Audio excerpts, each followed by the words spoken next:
All right, just let me know if you can see the screen, Brandon. Yes. All right, ready to go. Wonderful. First, want to say thank you for the partnership here with Brandon and the team. We had a great conversation about just kind of to reiterate what Brandon said, just about the way that we conduct business and the way we treat our clients. We always want that happy merge, so that way both parties here know exactly what's at stake and how we can help each other and help you ultimately. So a little bit about us and what we do here. So the name of the organization is Integrity Health Advisors. We are located here locally in Colorado, just down the street from Brandon and his team. Jenna is sitting right behind me, and I am Shane Thomas. We are licensed Medicare agents. We specialize in the world of healthcare, and we are a no-cost service to you guys. We, again, I put the name advisors in here because that's really what we are. We work for you. We don't work for any insurance carrier. We represent a lot of them, so we can figure out what your needs are and your wants and your budgets and all those different things. And we can put together a proposal in your best interest in what your, top priorities are, right? Based on network or anything like that. So that's what we do. We stay compliant with everything to do with Medicare. So if you speak to Jenna and she asks you for what we call like a permission slip, it's because we're following all the guidelines of Medicare. So there are going to be some acronyms we'll talk about today, but today's agenda is a high overview, right? So we're not going to get into the weeds of a lot of different things. There are obviously many different scenarios of rabbit holes we could go down, but today is really to give you a great Medicare 101 or high overview introduction. And so if it's because you're already in the Medicare space, you just want to get some education about what you're doing and is it right, et cetera. Or maybe you'll be new to Medicare down the road, or maybe you're studying for your mom or dad. Doesn't matter. It just, you'll get some information today that you can walk away with saying, hey, that's new. I learned that. Excellent. Thanks for hosting today, right? So we'll put our contact information up here. So if you want to reach out to us, please do that. We're here. We're working in collaboration with Brandon and his team to help you guys with all aspects of what you need to make the right decision for you. So today it's about 11:36. Sometimes I get down to a rabbit hole, keep talking, so Jenna will keep me on par. But I would say I would like about 45 minutes to be able to provide you the information of what we've got put into the slide deck today. And then we'll leave some time at the end for any questions that you've emailed over to Brandon. All right. See if our technology is working. There we go. All right. So here's our address. We're right down the street. Jenna Padilla is right behind me. Her email address is here. Our website's up there. So if you want to do some research about who we are, we've been in the Medicare space for about 15 years here. Again, a lot of partnerships with different carriers. So we are not carriers focused, we are client focused. So anytime that you sit down and speak with Jenna, who's going to be the face of one-on-one consultation, she's going to ask some information from you, right? Just to be able to help you on what is going to be the best, plan or strategy or anything like that. We'll always say it straight, whether it's Medicare is your option or a group or anything like that, and we'll take the whole holistic approach to the marketplace instead of just pigeonholing plan by plan. All right, so there's our contact info. We'll show you again at the end. So we are independent advisors, and I really like the word advisor because we're a gateway between you as the member and Medicare. So in between, you're trying to be able to find a plan that's specific for you and your health needs in the market that wherever you live. We do business all over the country in 43 states currently.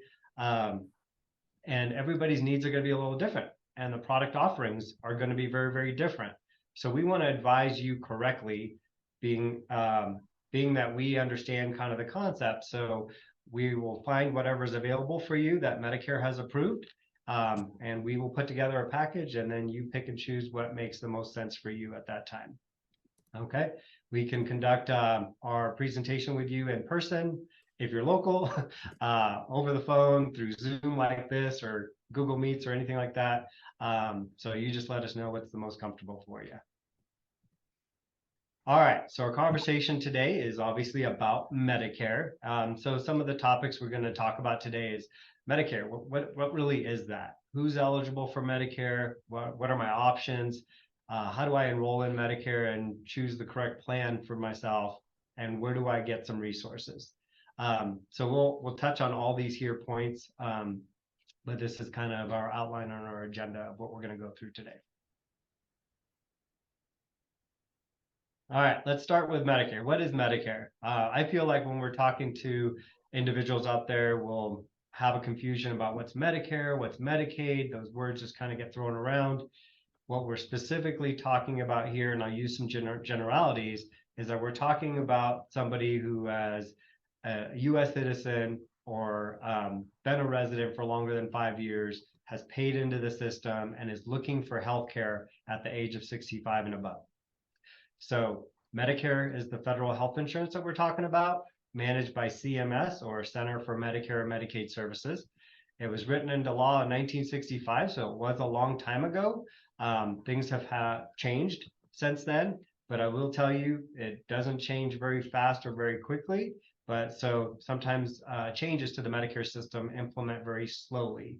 But Medicare itself was, again, established in 1965 as a collaborative between the government, private insurance companies, and the member. So it's not a, hey, it's a free program. It's everybody kind of contributes to that. And Medicare itself, we'll get into the basics, but really it's hospital and medical is what Medicare is designed to kind of oversee. 2003 here, Medicare Part D started becoming a conversation, being released to the public. So people had an access of getting a healthcare plan that would help them with their pharmaceutical needs. 2010, Affordable Care Act, or Obamacare, as again, who signed off on that, was implemented. It does affect the Medicare system, even though most of the time when we're talking about the ACA market, we're talking about individual and family plans, something that's not tied to a group or an employer. All right, so these are major kind of implementations to the Medicare space. All right, who is eligible for Medicare? So again, typically we're talking about somebody who's 65 and older and has paid into the system, meaning that they've paid their taxes and they've paid for 40 quarters. Does not have to be consecutive.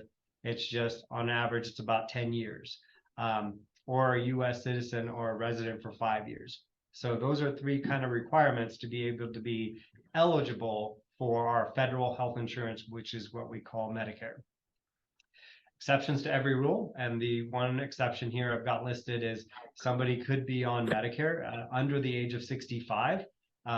They would typically have to be disabled for about 24 months, and then Medicare hits on that 25th month on an automatic basis. So those are the two most common here to get into that Medicare system. So, you know, we like to call Medicare the alphabet soup. There's a lot of different things going on here, and we want to simplify that for you. Medicare A, hospitalization. B, your farmers or your providers or your medical benefit. D, drugs or prescriptions. What just happened there? That was weird. All right, there we go. That was weird. Sorry about that. C, Medicare Advantage or Part C, Medicare Supplement or Medigap. Those are two private plans that coincide or work with the government. So I'll get into the details of those here in just a bit. What happened to that? So we'll start with this and we'll actually tie it again to the end, but the foundation of everything we talk about is original Medicare. So Medicare A, Medicare B, which is managed by the government, and then looking at some private options. Again, no two people are made the same and everybody's going to have different needs or wants. but we'll guide you over to what those private options will be and see if it's a good fit for you. Whether it's option one, which is having Medicare as primary, having a Medigap or a supplement as secondary, paired with a prescription drug plan, or having a Medicare Advantage plan or a Part C plan that bundles all of those benefits together with hospital, doctors, prescription. And right now, if you've got the TV on, you're hearing all sorts of advertisement about, do you live in this zip code? You may be eligible for that. That's everything to do with Medicare Advantage plans. So, foundation of Medicare, Medicare Part A. Medicare Part A, what does that really cover? Medicare Part A, I'd like to say it's typically something associated with a bed. So a hospital when somebody's overnight. So as an inpatient, acute care, skilled nursing where they're in rehab 24/7 for an extended period of stay after a hospitalization, typically, hospice, end of life, last 6 months type of thing.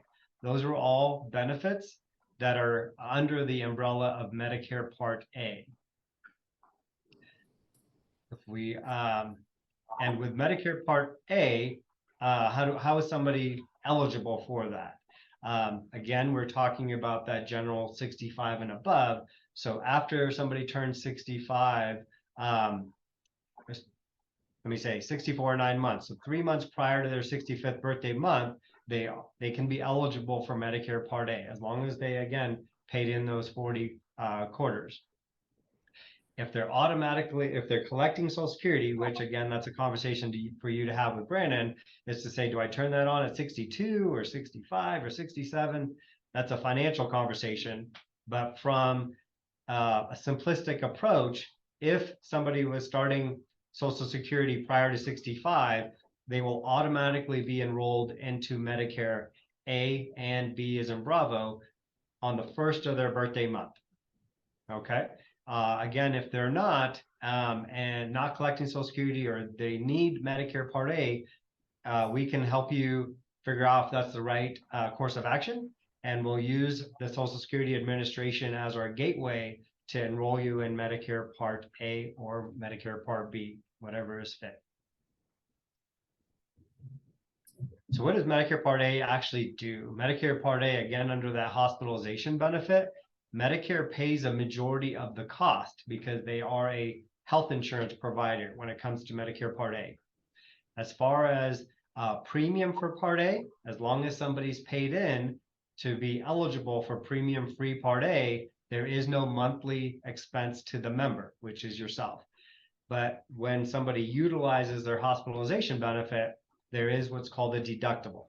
So the deductible does change every year. And in 2024, it'll be $1,632 based on being admitted to the hospital.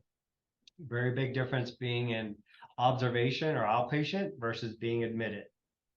So if somebody is admitted and they're in the hospital for what is called the benefit period of days 1 through 60, that one deductible will carry you, right, for days 1 through 60.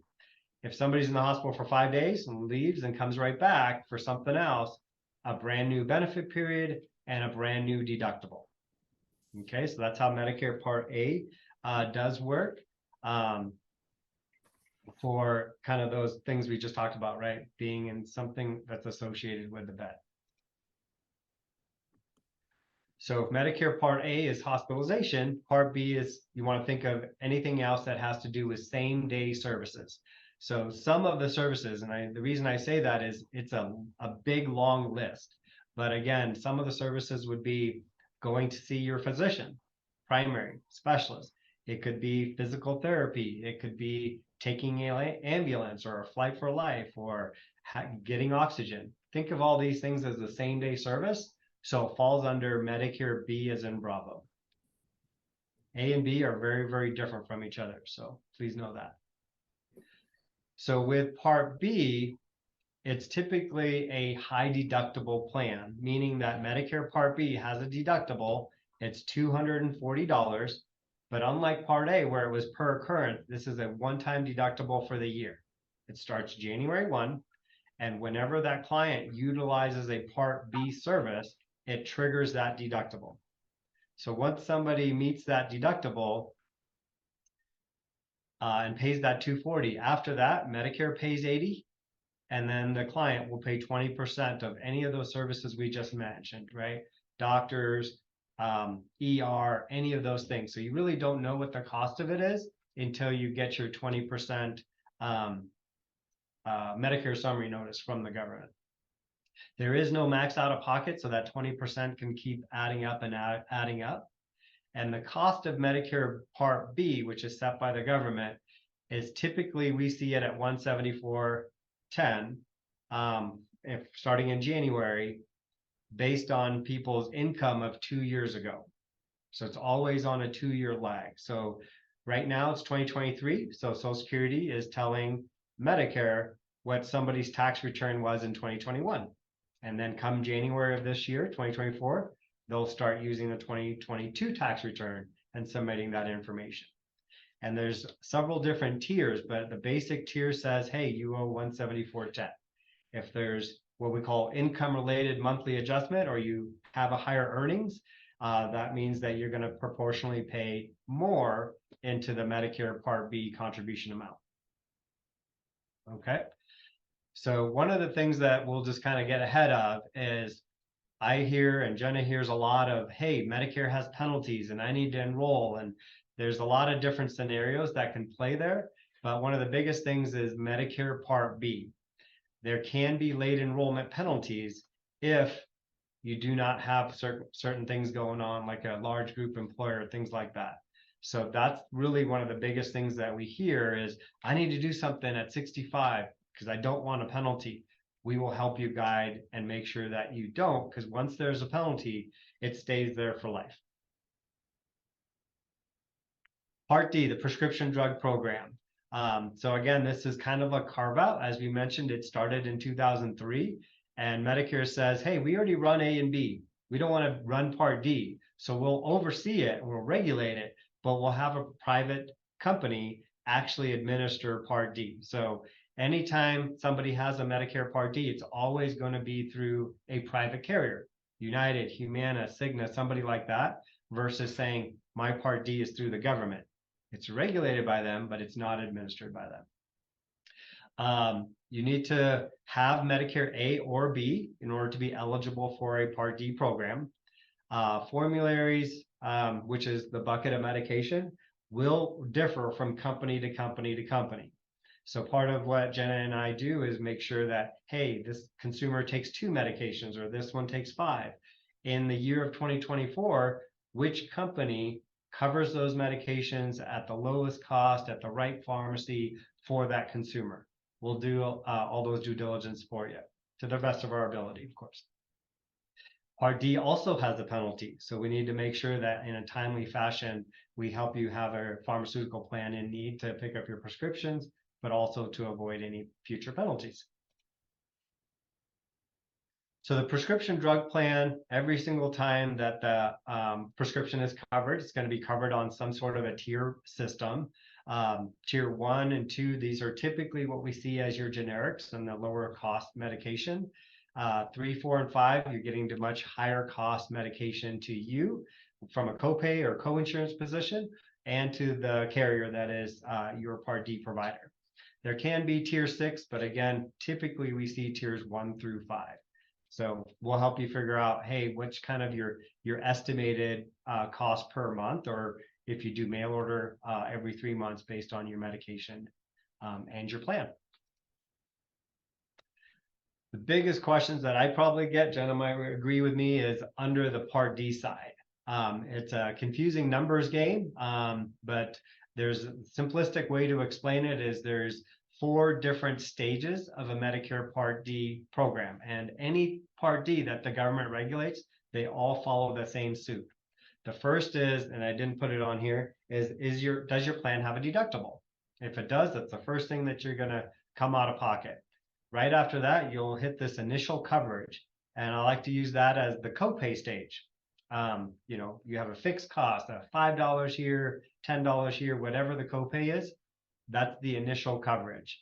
And Medicare every year will reset on January 1, and they give you what I call an allowance. They give you $5,030 in 2024. So any of the medication that the consumer will pick up, where the true out-of-pocket, meaning the copay for the member and what the carrier paid together, is going toward this $5,000 allowance. So if that allowance is used up prior to the end of the year, then that consumer will go into the coverage gap, or what's called the donut hole.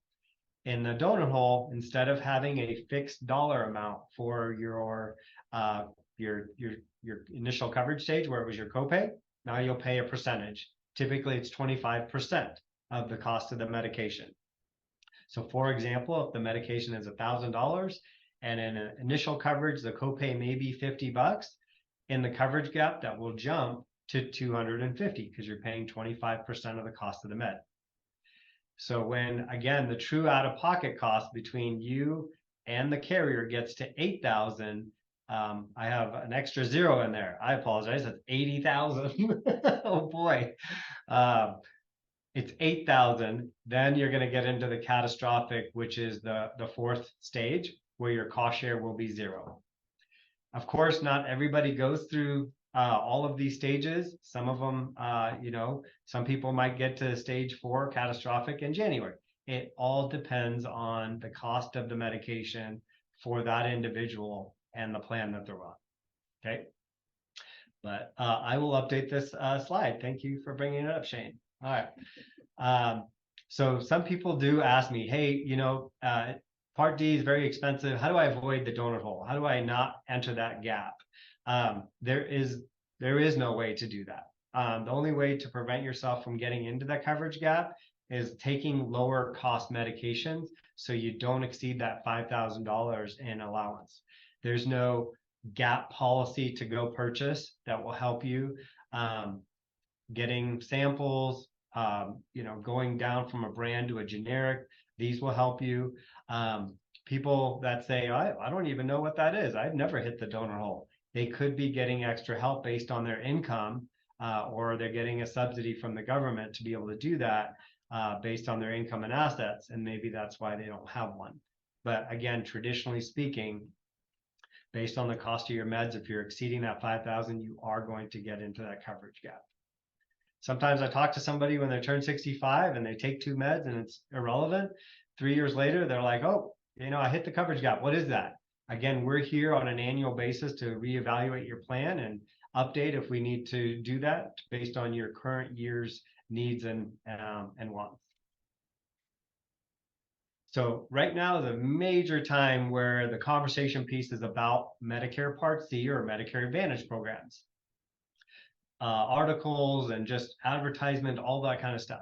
So we really want to help you guys understand what that is from a nonpartisan position and see if it's a good program for you specifically. Private insurance is what a Medicare Advantage plan is. To me, it's very similar to like an employer-based plan.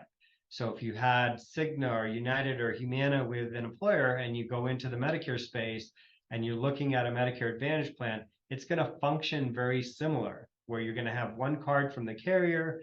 It will cover your hospital, your doctors, your medication, all under one umbrella, one roof. And you have co-pays and co-insurance and stuff like that. So it's very similar. It does combine A, B, and D most of the time. Sometimes D can be carved out if we need to do that for you. The premium of a Medicare Advantage plan in most markets, let's just talk about Denver Metro, most of the carriers offer a zero premium product. So that does confuse some people. So I want to be very clear that you have to be a part of the Medicare system. So you're paying for Part B and maybe you have premium free Part A, and then you can join Medicare Advantage as long as you maintain that A and B. That A and B is never going to go away, even with an enrollment into Medicare C or a Medicare Advantage plan. Premiums are typically zero, but we can see that people might pay $50. There's $200 plans, which seems out of the ballpark for me. But again, if it suits that person's needs, we can help you with that. But again, typically zero. And again, the plans are contracted on an annual basis. So that's a great time for us to do some evaluation for somebody maybe that hasn't looked at their plan for 10 years.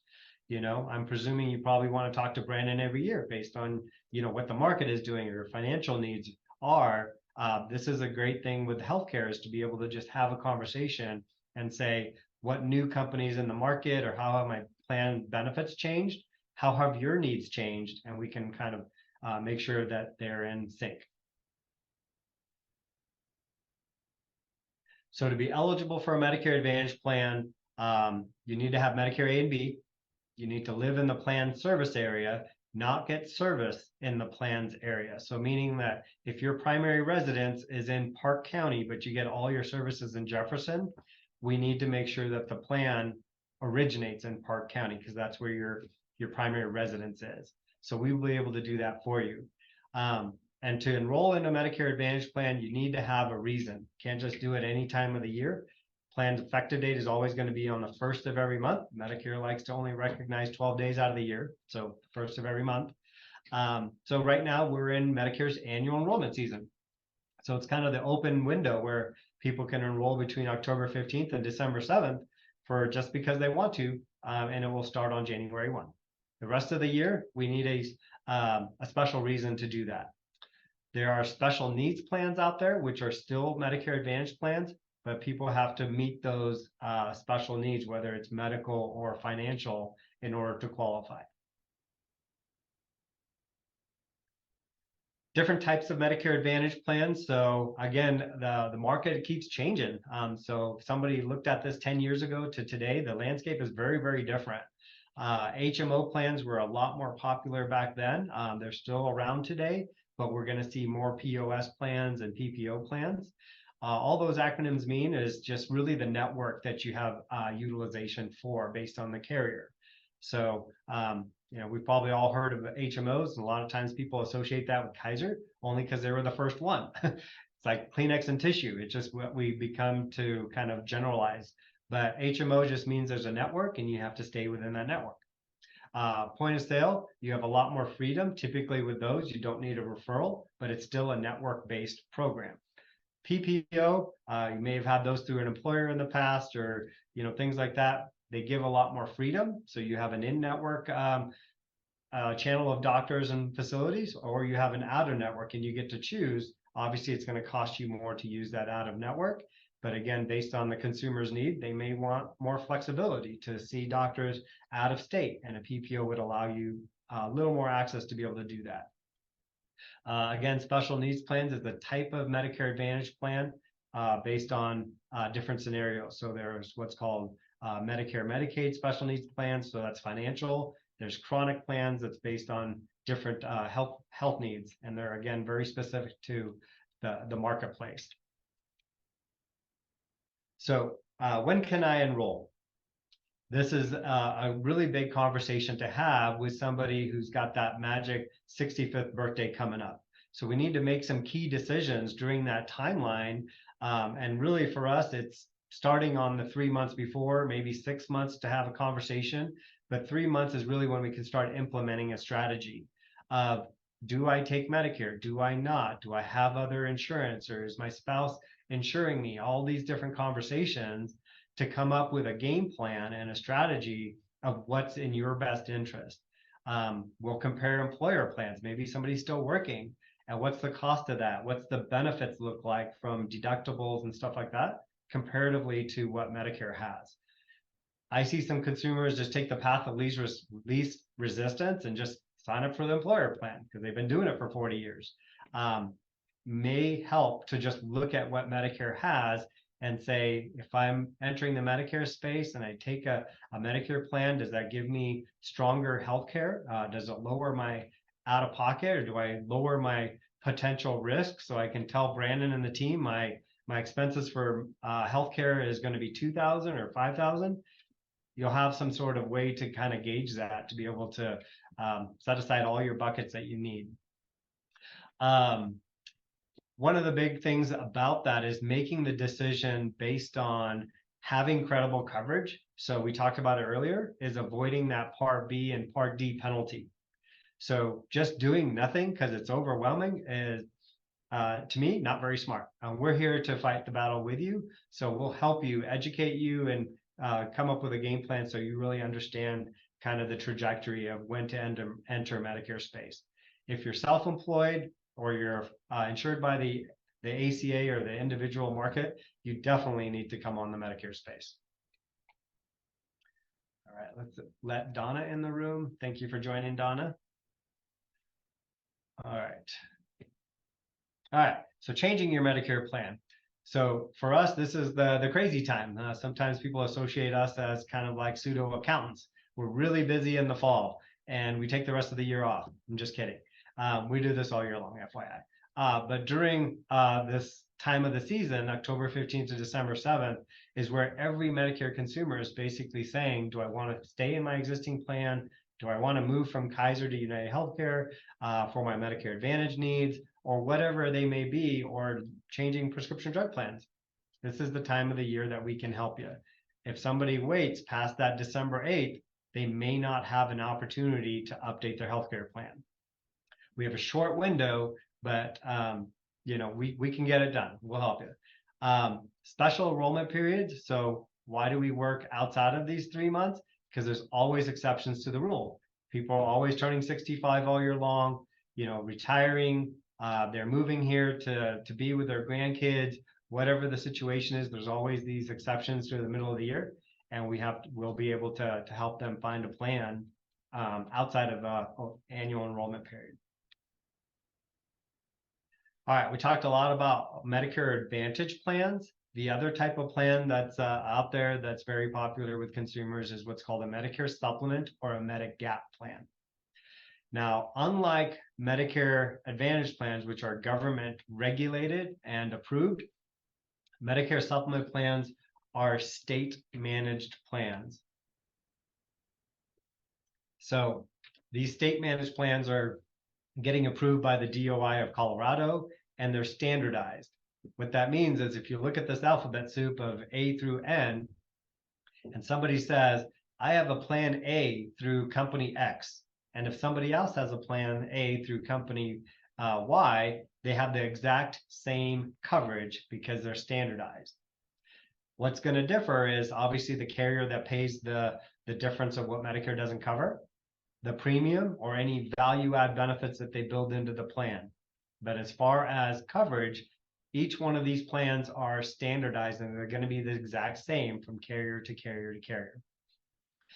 These benefits are state managed, and statewide they're going to be the same. So unlike Medicare Advantage, where it's county specific, where I mentioned somebody who lives in Park versus somebody who lives in Denver or getting services in Jefferson, a plan A for somebody who lives in Grand Junction or Denver, their coverage is identical because again, it's a state managed, national, or state same across all platforms. Okay. So I really love this grid because I think I know it's probably a little small for you guys, but maybe if you can freeze it and zoom in or something later, but it kind of gives you a clear idea of how these plans back up Medicare. Because that's really what a supplement is. It's a supplement, it's a secondary to Medicare to really just be a bill payer. So if Medicare A is hospitalization and has that deductible of over $1,600, you would look at this and say, okay, what supplement could I purchase that would come in and pay that Part A deductible? And you could use this grid right here and say, oh, okay, I can't take an A because it doesn't cover that because there's no check mark, but I could take a B or a D or a G, etc. Right? So that's how we would look at this grid and say, how comprehensive of a healthcare plan do you want? If supplement is really what you want, and what is the monthly premium of any one of these? Obviously, the higher the coverage, the higher the monthly premium. And of course, where you live in the state, your gender, tobacco status, and age is all going to factor into that premium. And insurability, but we'll get into that in 1 second. So to be eligible for a Medicare supplement, again, Medigap, like some people like to use that word, you have to be enrolled into Medicare A and B. And another thing we'll throw in here is you have to maintain paying your Part B. So if you had A and B at 65 and you decided to cancel B at 66, means that that supplement is out of the equation, and so is that Medicare Advantage plan. Maintain that. Resident in the state in which you're applying for coverage. So maybe you're in a great retirement position with Brandon, and 65, you're going to retire here, so you can retire from work, but now you want to relocate. You want to move to Florida or South Carolina, whatever. If you start your plan here and then you relocate, you may have to change your plan. Let us know. And again, if we're licensed in that state, we'll follow you and kind of see what adoptions we need. But again, as long as you're a resident in that state, maybe you're just going on vacation for 3-4 months and coming back, that plan will stay in place. So with Medicare supplements, and this is one we want to always bring up because it's a conversation piece, some people don't understand or forget, is that Medicare supplement plans do have to be issued. So if you're in a guaranteed issue or open enrollment, there's no health questions that we'll ask you.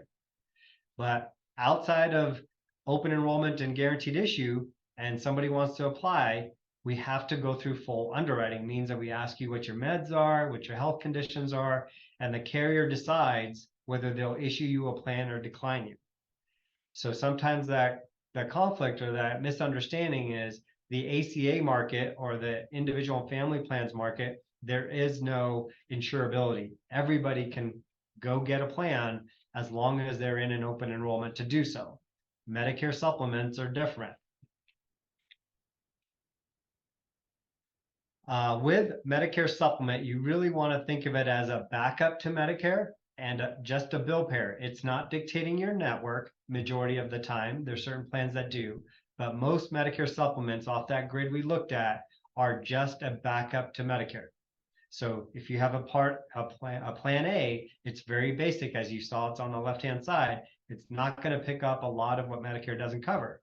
But the top of the line plan, the two that we have most conversations about is plan F. F is in Foxtrot. G is in golf. Those are very high level supplement plans where they pretty much pick up everything Medicare doesn't. Medicare has to approve the service first. So if Medicare declines whatever that medical condition is, then the supplement cannot pay. It has to be a first and a second position. You're fully covered wherever you go in the US. Why that's key is because Medicare A and B is primary, and it's the same everywhere across the country. So if somebody is a resident of Colorado and they get Medicare A and B with a supplement and they travel, it's just following them around and then they come back home, right? Guaranteed renewable as long as you pay the premiums. So as long as that carrier is in business, no matter what happens with your health in the future, as long as you're paying your premiums, you're going to always be a member of that plan. So basis of that is if your health changes, they can't rate you based off that or decline you or drop you or anything like that. So the enrollment period for a Medicare supplement when it's in a guaranteed issue period, meaning we don't have to ask you any health questions, or what they call open enrollment, is from when your Part B date starts. Typically, it's when you're 65. So again, my birthday is in August. That would be my birthday month. So then September, October, November, December, or January, when I turn 65, way down the road, I would have this whole timeline to be able to make a decision about enrolling into a supplement and being guaranteed issue. Now, if I waited for month 6, now all of a sudden Jenna can say, okay, can you tell me all the meds you take and what happened? Have you been treated for cancer and all those different things? And those could be criteria whether I get issued a plan or not. If you're late in enrolling, again, if you're not in a guaranteed issue, we'll have to go through underwriting. You could pay more than a standard rate. The times when we will still have guaranteed issue down the road is when somebody has delayed Medicare B because they were working or something like that, or they're coming off of a company plan. There's situations, and again, we know those and we'll walk you through those. All right, so to kind of summarize, and I did really well on time. You see that? 45 minutes. Yeah. It's like first time ever for me. I'm gonna go buy a lotto ticket. Which is, again, Medicare A and B is the driving force for all of this stuff, right? So CMS, Center for Medicare and Medicaid Services, Social Security, they work together to really get your healthcare side, which we're focused on here, hospital and doctors or your provider benefits, that's primary. Once we have that, then we build the plan of saying, okay, from there, which we know Medicare doesn't have a cap, it's a high deductible plan, which avenue is right for that specific individual? It's going to be one of these two options. Medicare is uber confusing. There's a lot of information, but if we can kind of take that back to what really pertains to that consumer, it's going to be one of these two, which is option one or option two. Option one, I have Medicare A and B. I want to use that. I want to buy a supplement like that plan A or G or N or whatever it is. I want to make that be a backup. And then I have to go get a Part D plan. So that way I can get my high blood pressure and my cholesterol meds, right? So now we have those three plans for that specific individual. Or that individual says, I want a Medicare Advantage plan because I hear that I could get dental, vision, hearing, I can see my doctor, I don't pay a monthly premium, I get a gym membership. That may be a great plan for that specific individual. I know it's a cheesy term, but I got it down here, pay now or pay later. So the reason for that is if you have a Medicare supplement and a Part D, you're sending a premium to an insurance carrier every month. And the reason for that is you don't want any major bills on the back end when you use your healthcare plan. The other way to look at it is Medicare Advantage. If there's no monthly premium, there's got to be some sort of out of pocket, and there will be, which is your co-pays, your co-insurance. So for when and if you use your healthcare plan, both plans will always have some sort of cap. So therefore, you can tell Brandon and his team saying, my plan cost me this much money, and on a worst case scenario, the out of pocket max is 39, and then he can go ahead and put together a budget for you, right? Based on how you guys are working your finances. But those are the options. All right, so we went through a lot of stuff. Wanted to again put up our information here, where we are, and Jenna's information. So take that down. You can go to our website and you can click on Medicare and you can auto book an appointment with Jenna as well, whatever is most convenient. I will just put out that disclosure because we only have those 8 weeks to run a lot of consultations and appointments. If you get a voicemail, it's because they're in a meeting or doing something like this. So you can auto book, but please do reach out to us. All right, Brandon, I'll turn it right back over to you, good sir.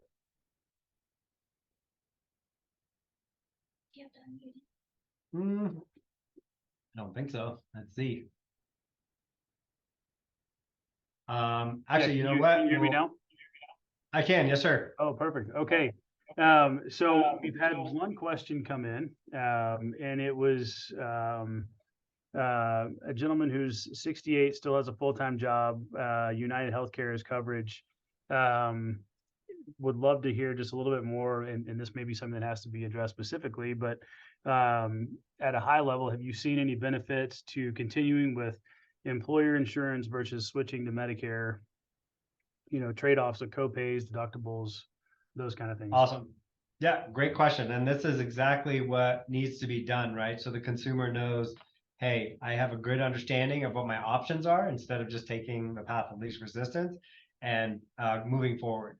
There obviously are exceptions to every rule. And so some of the things that we'll look for is the network, right? So based on the group plan, can they see all their doctors that they want to see? Group plans can be HMOs. Group plans can be PPOs. With a group plan, do they have an HSA account, right? Do they like to have that contribution tax deductible to that? Are they having contributions from an employer? That's a really big privilege that they can have. So moving into the Medicare space, that would cut that off. So we don't want to do that. Pharmaceutical needs is probably a really big driver. Do they take really expensive medications that the employer plan regulates? So it's not so much out of the pocket of the consumer. That's a big, probably implementation that we would want to use in order to say, okay, it would cost, maybe the medical side is lower, but the prescription usage and cost to the consumer on Medicare would be higher. We can kind of look at that and say, hey, we want you to stay on the employer plan as long as possible. But I mean, next year, probably the conversation will change dramatically. Part D has a new regulation coming in 24 that will start in January 25, where now for the first time ever, Part D will have a cap. So that will actually change what we probably recommended in the past to what we will recommend in the future. Great, thank you. Anything you want to add to that? As a reminder, if there's any other questions that folks have, feel free to email me at this email address that's underneath my picture here. We'll give it another minute or two to see if anything else comes in. I think to chime on what you were just talking about, Jenna just brought it up, but the cost of the plan, right? I think, when somebody looks at, we obviously know what it's going to cost on their Medicare side based on them letting us know what their tax return was 2 years ago, and saying, okay, here's your Medicare basis cost, here's your supplement cost, and here's your Part D cost, here's your estimated prescription drug usage cost. We can take that and then say the employer plan. I've seen it where sometimes the employer pays nothing. A gentleman just here a couple days ago, and that's really unique, which is amazing. So take advantage of that as long as possible, right? As long as the exposure, the deductible is low enough, right, for that risk that the member has. But if your premium is low and you're maxing out the plan at $5,000-7,000 a year, Medicare is going to be the way you want to go in those scenarios. But I think cost, deductibles, those kind of things are really what we're looking at. So another question came in, Shane. How often can you change from Medicare Advantage back to original Medicare with supplemental, but not have to pass a health exam? Simple explanation, one time. Okay. Can't go back and forth. Gotcha. Any other questions?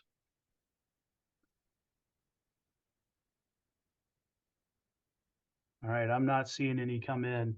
Shane and Jenna, thank you so much for your time. We greatly appreciate it. As a reminder, we'll have this, this has been recorded, so we'll have this available. We'll send this to you. We'll make sure that you guys also have Jenna and Shane's contact information. And, if after talking with them, you have questions about how all of this fits into your financial plan and how we incorporate that into the way that we help you plan your retirement income and your retirement budgeting, please let us know. We would welcome that conversation. Enjoy your weekend. Thank you again for being with us today. And we'll look forward to talking with everyone soon. Thank you so much. Thanks Privileged again. to be here. All right. Bye now. Bye.